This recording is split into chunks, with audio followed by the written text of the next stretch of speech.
Hello, wonderful. This is Sarah, and I'm here with Melanie Verstraete, and we're going to talk about patterns. Have you ever heard of the statistic of like if you're in one toxic relationship, then you're likely to be in another, and that toxic parents or result in toxic romantic relationships, and the list goes on and on and on? If so, you've probably thought, wow, that's really not fair. And no, it isn't. But it's exactly what excuse me, I got that nut then. Oh, good. Edit that out. They'll edit that out. But it's exactly what Melanie experienced. Hello, Melanie. How are you? I'm fantastic. How are you, Sarah? Oh, I'm good. Let's talk your initial tragedy that you've now turned into triumph, right? Tell us a bit about your early relationship with toxic relationships and how they just kind of kept compiling. Yeah, and actually before that, I really want to commend you for having this podcast because thank you. There's not enough knowledge around this subject, and I commend you for doing this work and enlightening people and changing their lives. It's beautiful. Thank you. I'm one of these weird people who actually wake up every day like excited to go to work, or I never feel like I'm working, and it connects me with such beautiful souls on this journey, right? I mean, it's so cool the people you get to meet, and it's like, oh, we have that in common. Oh, we have that in common. So I think we have the same color lip gloss on. We might. I was like, oh, I really like her lip gloss. Anyway, the guys who are listening right now are like, eye roll. It's like, hey, we got two hotties on the line right now. You know, we're just rolling it, talking about toxic relationships. So. Yes. Love it. Well, give us some more info about your background. Oh gosh, yeah. So, well, I mean, my whole life was a toxic relationship up until about 4 years ago. I mean, it was long story short, I grew up without my father, and my mother wasn't, well, let's just say not exactly the nurturing kind. And I had a Rolodex of 6 stepdads by the time I was 21, and most of them were nice, but there was a couple really doozies in there, if you will. And I ended up marrying somebody who was very narcissistic, probably had other things that were going on that I didn't know of. And we had 3 children together, and it went from bad to worse to 4 personal protection orders, and me basically leaving Michigan, which is where I was born and raised, and moving across country to truly save myself and my children from him. And then repeated the pattern. You said we're talking patterns here, right? Then repeated the pattern, got married again. And it was truly this epiphany. Like I said to you earlier, it's like I feel like I had a come to Jesus moment. And it, for people, it could be God, energy, Buddha, the universe, it doesn't matter, right? It was like, what the hell is wrong with you that you keep attracting these toxic men? And before, I blamed my first ex. Oh, well, he's a jerk, he's this, he's that. But the realization with, holy shit, I'm getting divorced again. Who's the common denominator here? There's something going on with this girl that she keeps attracting these people in her life. And that was about 4 years ago. And that was truly the beginning of the most beautiful journey of self.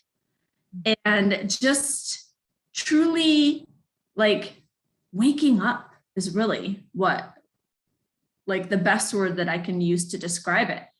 And what I realized was that it was my thinking. It was who I felt I was, what I was worthy of, what I wasn't worthy of, that caused those men to come into my life, and not just me to attract them in my life, but me to be okay with how they treated me.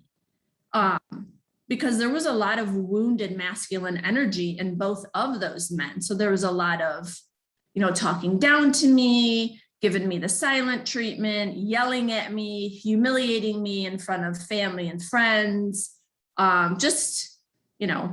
toxic behaviors, right? And so to move from that revelation of victimhood, and I can say it because I played victim, even though I always looked at myself as a very strong woman. I didn't think I was a victim, but the fact that I didn't do anything about it and I blamed others, right, made me a victim. And so, well, and I want to stop you there because it sounds like at the time you didn't really know what to do because you seem strong, you seem beautiful. I know there's been levels of success in your life that probably yes, attracted the toxic people to you. It wasn't just your brokenness. It wasn't just what was wrong with you that attracted yes. toxic people. It was what was right with you, right? It's like you were a catch. And they were like, oh, good. Let me catch her and treat her badly. And then you're like, oh no, what am I going to do?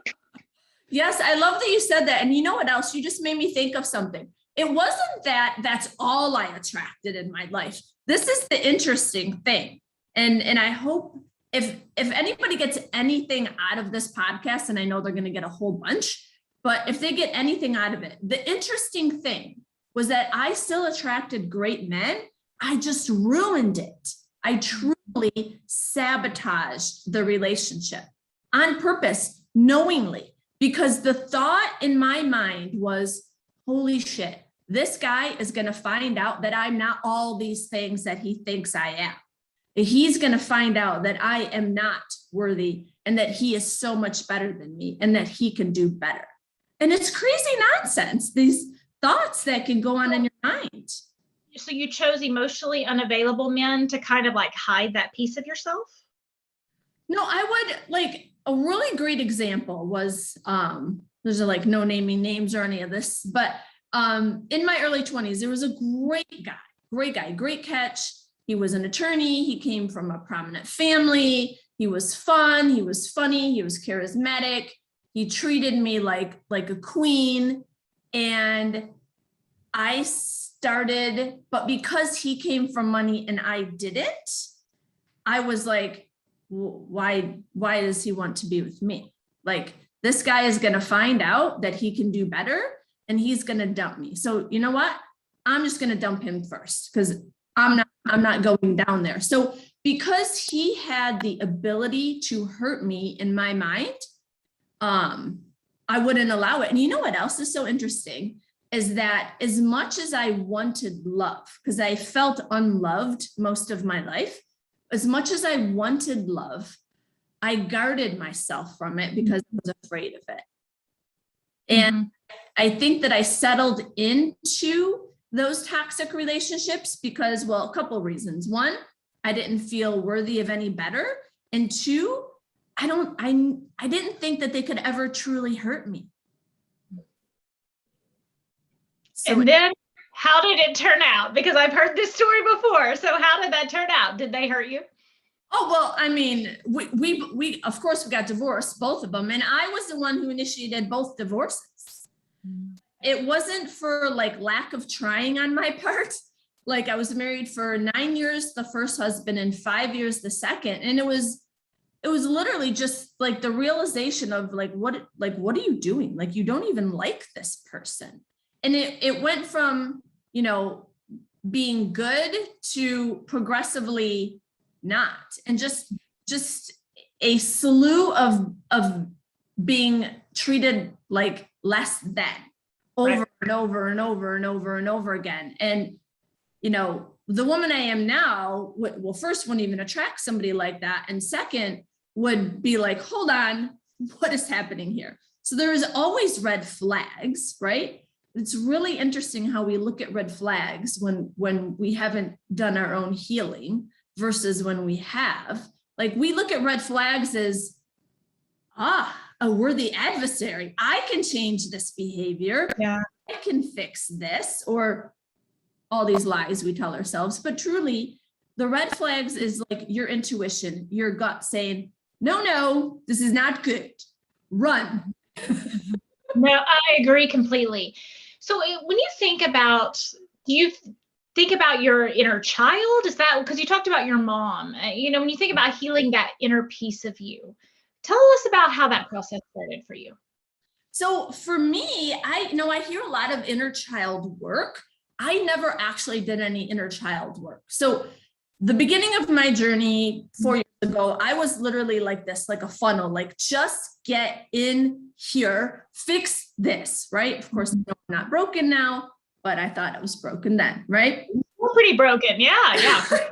And so I went to everything and anything, like you name it, I did it. I went to Tony Robbins events. I hired coaches. I listened to podcasts. I read books, and I was determined this, something is going to click here, right? Something is going to work. And after about 3 years, literally, of it being like my job to fix me, nothing still worked. I gained more knowledge, but I still felt the same.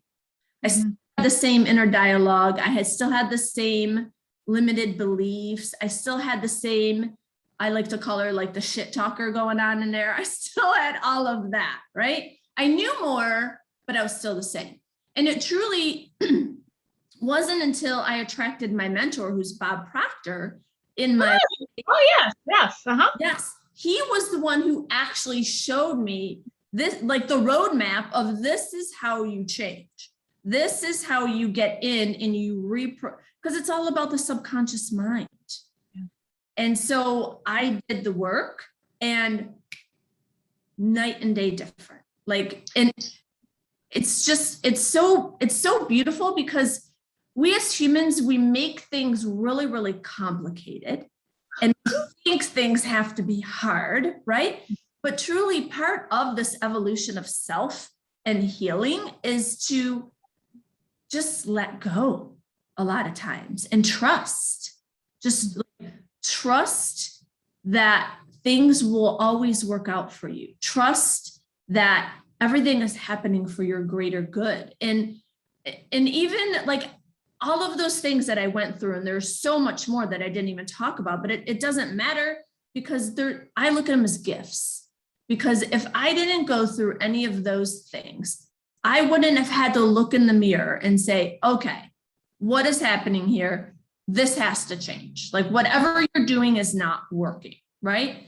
And so I truly know and believe that everything that we go through, and even though in the moment it doesn't feel like it's a gift, trust me, when I saw my ex-husband hiding in my backyard in the dark at 3 a.m, that definitely did not feel like a gift. However, hindsight, moving forward, I know that I needed to go through that to pull me out of where I was, to wake me up, look in the mirror, and basically say, listen, this all starts within you. It's within who you think you are, what you think you believe, what you're worthy of. And these thoughts that you've been carrying with you are lies. You think that you're unworthy. You think that you deserve this. You don't. And it's so beautiful to be on that other side and just feel like that freedom and that peace. So if there was one exercise, like journaling exercise or something like that, that you were like, oh my gosh, I wish everyone did this to kind of improve their self-worth. Is there anything that you would throw out? Totally. I truly feel like your self-image, and your self-image is what you believe to be true about you. And that, it's interesting because we have two self-images. So it's not this, right? Because this really didn't change for me. I still dress nice. I still did my hair, similar makeup, blah, blah, blah, right? But the inner self-image, the one that nobody sees, the one that you might not even know exists, this is the image that needs work. And so if I could give any of your listeners any tips, I would say to think of characteristics that you like and you admire in other women. And you don't have to necessarily know them. They could just be somebody you know of, right? And then write those things down. Write down, for example, and I change my self-image often. I probably change it twice a year, because I become her and then I create another one. But to explain, my first self-image was, I don't remember exactly, but a lot of the characteristics were, I am confident, because I was not confident at all, right? I am authentic, which was so important for me because I was anything that anybody wanted me to be and never me, right? So I am confident, I'm successful, I am beautiful, I'm a leader, I'm strong, I'm all these things that you want, right? So you write them down and then you actually say like, I'm so happy and grateful now that, and then write down all those characteristics and then read that, see it, feel it, know it, visualize it, like you are her already. And if you have any male listeners, same thing for the men, same thing. You are this person, right? And you go in your mind, you go in your imagination, you close your eyes and you see it, you feel it, you see yourself being that person, showing up with those attributes. And you see that person now because everything happens right now. And do that morning as soon as you get up and do it right before you go to bed, because that's when we're like the most suggestive. Like that is how hypnotists can get you into that state because you're in a very relaxed, susceptible state. So do that, see it, feel it, know it, and then think it. Like, thank you, God, thank you, myself, thank you, universe, whatever. Like it is done, right? And know it to be true. And then you will actually start to feel shifts. And at first, the negative talker is going to tell you, this is bullshit. This is not true. Like you have to not listen. That's the old programming. That's the comfort zone. That's the old, subconscious talk. We are truly the creators of our life, and you can create a better version of you. It all starts with your thinking.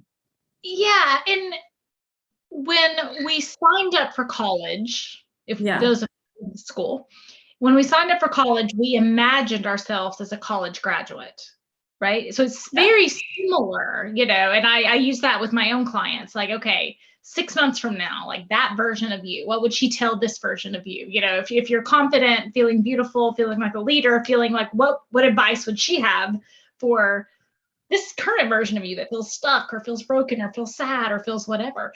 And sometimes I remember that in my own life, like trying to write those gratitude lists. I'm like, I'm thankful that I'm a best-selling author. I'm thankful that I'm the international speaker. I'm thankful that this. And it was really hard for me. It's a lot easier now because several of those things have come true. So it's easier to believe.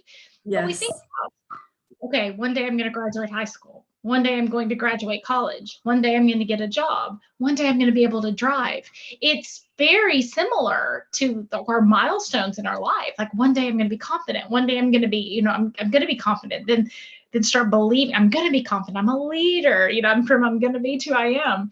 And I know Tony Robbins, he says every day I'm growing stronger and stronger, because sometimes it can be really hard to say I am strong.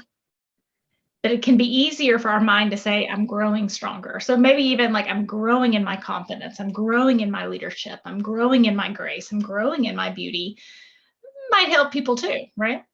Yeah, and truly, like, I don't know if any of your listeners have ever done mirror work, but I actually find those more powerful within, like my body feels it, than actually doing affirmation. So I will look in the mirror and I will look into my soul and I will tell myself all of these I am statements, right? All of these wonderful I am statements. And I'm telling you, like, I don't even have to create the feeling. It creates itself. Like it just feels so much more powerful. And it's truly just believing these things to be true, because they are.